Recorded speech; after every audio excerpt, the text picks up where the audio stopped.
the Real Talk Radio Network.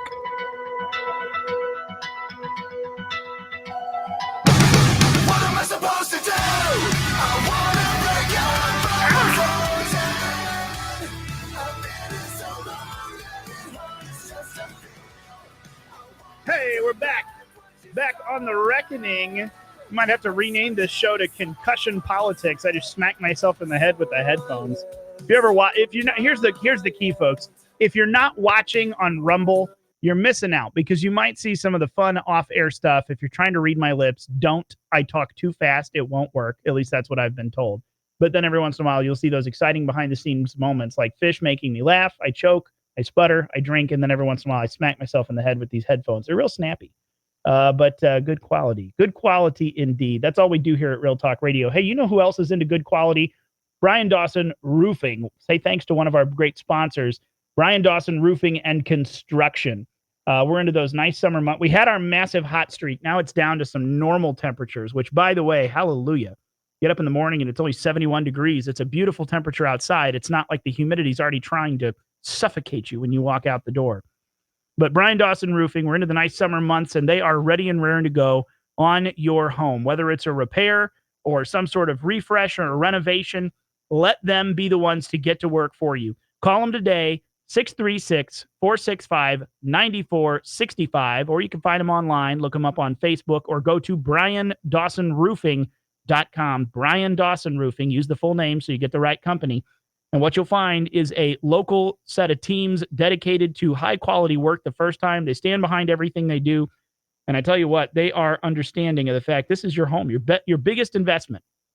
And they want to do a good job for you. Make sure that they put these things together so that it is effective. It's going to be lasting and a good use of your time with them because this is the biggest investment you've got. Brian Dawson Roofing and Construction. Even if you got to work with your insurance company, let them do a little bit of it. He knows the tricks of the trade. You hear him every once in a while here on the show. They are ready to rock and roll for you on any of those renovations and repairs. Again, BrianDawsonRoofing.com, 636-465-9465. Trust the Brian Dawson Roofing team to get it done for you. And I promise you will have a good experience. We appreciate them, and I think that you will as well. Say thank you and let them know you heard about them here on The Reckoning on Real Talk. We are a big fan, and I know that you will be too. Hey, let me move into a couple of things here. We're still waiting to hear from Maureen Steele. We'll catch up with her is my hope here. But, looking at this, I got one more thing on the Senate bill. I have to come back to something. There is an effect here that is happening that we're seeing pull together. The parliamentarian in the Senate definitely has issues, but can I tell you, it's not just the parliamentarian in the Senate. There are Senate Republicans that have spineless natures that need to be dealt with. That is a factor that's coming out of this. So take some solace in that. We've got a bunch of retiring senators, Mitch McConnell, Tom Tillis included, and John Cornyn's in trouble. That's good. But speaking of that, retiring senators, here's where it is. We're going to move into this interview now. I've got Miss Maureen Steele on the phone with me from American Made.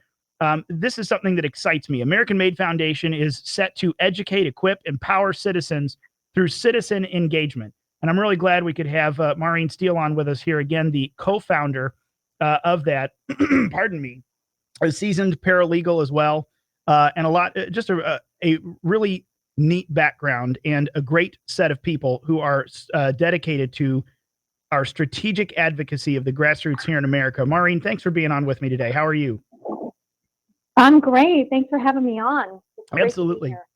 Glad to catch up with you and have a chance to talk because, as all the news headlines float around, I'm familiar with your name. We're familiar with Ann Vandersteel, I believe, your co-founder. But American Made Foundation just came onto my radar here for the first time. And, one of the things I talk quite a bit about is we could talk over and over about the Senate parliamentarians and this vote and that vote and what Trump is doing and here and there. None of it matters if we do not engage the American people and get them re-engaged in the not really just political process, but the civic process.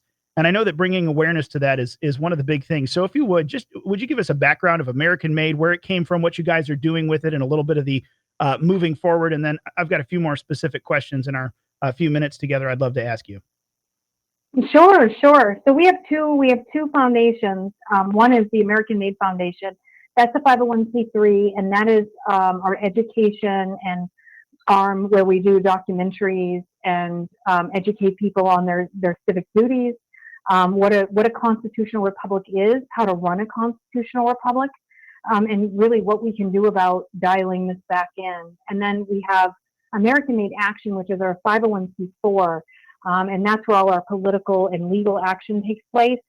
We were in Washington, D.C. on May 6th at a press conference announcing the Department of Government Accountability, which we've organized, that's pulling up alongside DOJ, and along with the United Law Coalition, which is over 1,000 lawyers strong, with 2 retired judges who've actually come out of retirement to help craft strategy to push back on government overreach, agency overreach, which was overruled in July of 2024 when the Chevron deference was overturned by the Supreme Court, along with pushing back on judicial overreach, holding these people in these organizations, these agencies, and in the judiciary who are committing crimes. They're criminals in black robes, holding them accountable not only professionally, but personally.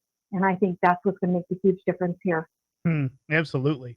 And I mean, it really is. We're in incredibly perilous times. In fact, as I was looking through this, I saw a few, some just from your website and from a few different places. Again, folks, we're on with Maureen Steele now, American Made Foundation, and then also American Made Action, AmericanMadeFoundation.org. You get there, you'll start to spin off everywhere else as well. But let me ask you this specifically. When it comes to this re-engagement of people back into the process, one of the big conversations that's underlying, although I don't hear the word very often, as we talk about dealing with illegal immigration and frankly, just mass immigration in its totality, diversity without unity is destroying the United States. We have lost the principle of assimilation, bringing people in and assimilating them to our values. Could you speak to that and how maybe we can carve a path forward on bringing that back to the forefront of our conversation again? Yeah, I mean, we just need to follow our old pattern. I mean, people came here; they were stoked to be here. I mean, they were thrilled to be here, and they wanted to become Americans. They wanted to learn English. They wanted to learn our national anthem. They wanted to learn, the Pledge of Allegiance. They knew. Actually, I had an aunt who was from Canada, and she'd lived here her whole life since she was like 5. She became an American citizen at 55. Or 50. And I remember at her birthday party, like I was in my early 20s and laughing because it was like Welcome to America on the cake. But like she was telling us about all she had to go through to become an American citizen. And she had lived here her whole life. She was a nurse. So, and they had to do the Pledge of Allegiance and all of this and learn our history. They had to take a history test. And I mean, our kids, our own children couldn't pass that history test now. And that's shameful. So these people that are coming here have no intention of assimilating, and the people allowing them in are telling them they don't need to, where we just keep apologizing for ourselves, which started with Obama, the apology tour, which was extraordinarily grotesque, I thought, even at the time. And I didn't realize the implications of it at the time. It really wasn't until COVID that I really got activated when they did that lockdown and lockdown 2 weeks to, level the curve, stop the curve. That was when all my radar went off. Right. And that's when I became politically activated. Prior to that, I was a mom, an at-home mom. I was a paralegal doing work on the side for lawyers, writing motions, doing stuff from home. That was just an extraordinary time, and we're still in it. And I haven't left the fray since. I mean, I have children, I have grandchildren, and we've lost our country. Make no bones about it. We need to get it back. So it's not. It would drive me nuts hearing that over the last couple of years. We're going to lose America. We're going to lose our country. Oh, it's gone. It's been gone for decades. Actually, we just didn't realize it, and we need to get it back. And that's where we need to get hyper organized.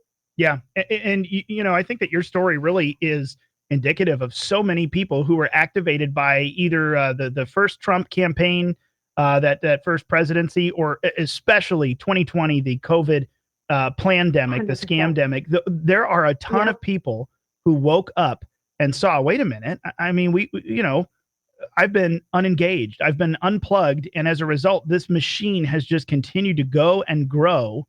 And I got to do something about this. So that's part of the interesting thing to me. There's a lot of very well-intentioned people who are just now activating. But one of my big fears, and maybe you can speak to this because you all are out there actually doing the organizing on the ground. We got a ton of people. They were energetic, voted for Trump, made a good choice last November. But the problem is, what I need those folks to understand is someone who's been fighting for the hardcore conservative positions for a long time, well, all the way back into the Bush 2 era, is okay. Now it's not just Trump, and it can't just be presidential elections. We all have to activate and treat the midterms and our local elections and school board elections with the same organization and vigor and the same American principles. And yet we see a huge drop off. A bunch of folks who come out and vote for Trump just don't show up at the next set of elections that are equally important. And then we just have a bunch of folks glide through, and they don't have any business being public 100%. servants. How do we fix that? 100%. Well, 100%. And you know what General Flynn and Colonel Douglas McGregor speak very often and very loudly of this is that, local action, national impact. That's the catchphrase. They're 100% right.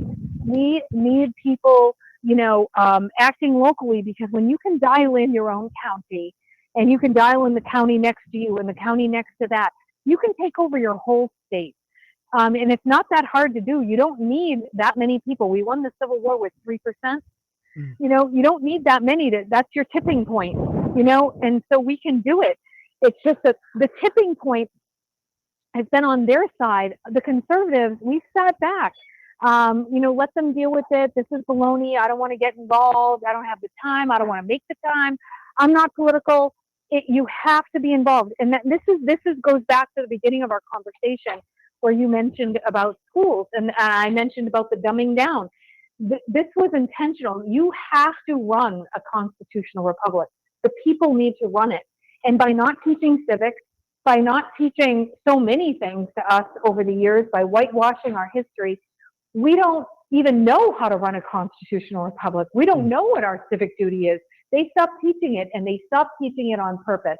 Because if you don't know, and they'll stop teaching us our rights, if you don't know what your rights were and what your rights are and who you are, that you're a divine being and you're at the top of the food chain, they got you convinced that you're at the bottom of the food chain. You let everyone do everything. You convince generations of people to be ashamed of who they are, be ashamed of their color. They'll do anything. Shame's a powerful thing. You'll do anything to stop that feeling. And that's what we're seeing play out right now. So my advice to everyone listening is be proud of who you are. You be proud to be an American, and you be proud of how we got here. We were the country that innovated. We were the country that saved everyone else. We were not imperialist like other countries. We were there. No one's given more money to aid other countries than the United States. You can see it through Doge. I mean, even just what we give to the UN, to the West, all of it. Like it's America donating the most. We always have. Someone's in trouble, we give them ammunition, we give them help. And we need to stop bleeding. We need to stop running the milk train, and we need to take care of our own backyard. We need to clean up our own village right now. And then we can emerge again as the superpower of the world. But right now, we're so morally bankrupt. We're so morally corrupt. We're so weakened. We have men that think they're women. We have women that are so masculinized that we don't have the tender mercy that women bring, that nurturing. We need to get back to that. We need to clean up ourselves before we can help anyone else. And, we've got a giant mess to clean up, and, clean up on aisle 47. And we need to do it, and we need to do it quickly. And this is where American Made comes in. There's action items right now on our website. People feel helpless, like, what can I do? I don't know what to do. There's notices there you can sign and file electronically that will go directly into Pam Bondi's inbox right now, telling her that we're over the judicial corruption. And that stems from the top all the way down to family courts and probate courts. They're unconstitutional. So, there'll always be action items there and current ones for people to take. Excellent. Well, there you go. You just answered my last question. Hey, thank you for joining me. Tell people where they can get involved. American Made Foundation, American Made Action. Again, Maureen Steele. Where can they follow you and the organization and plug in? Sure. www.americanmadeaction.com and American Made foundation.com. And yeah, please write to us. We're looking for people to upload, judicial malfeasance on the site, and we'll be taking action on it. Awesome. That is so great. Thank you so much, Maureen. Again, you can follow her if you want online at Maureen Steele. That's Steele with an E at the end and an underscore. Thank you, Maureen, for your time. I appreciate your work. All right, folks, we'll be right back on The Reckoning. We got another segment left this hour. If he ain't, then you lying in the rain.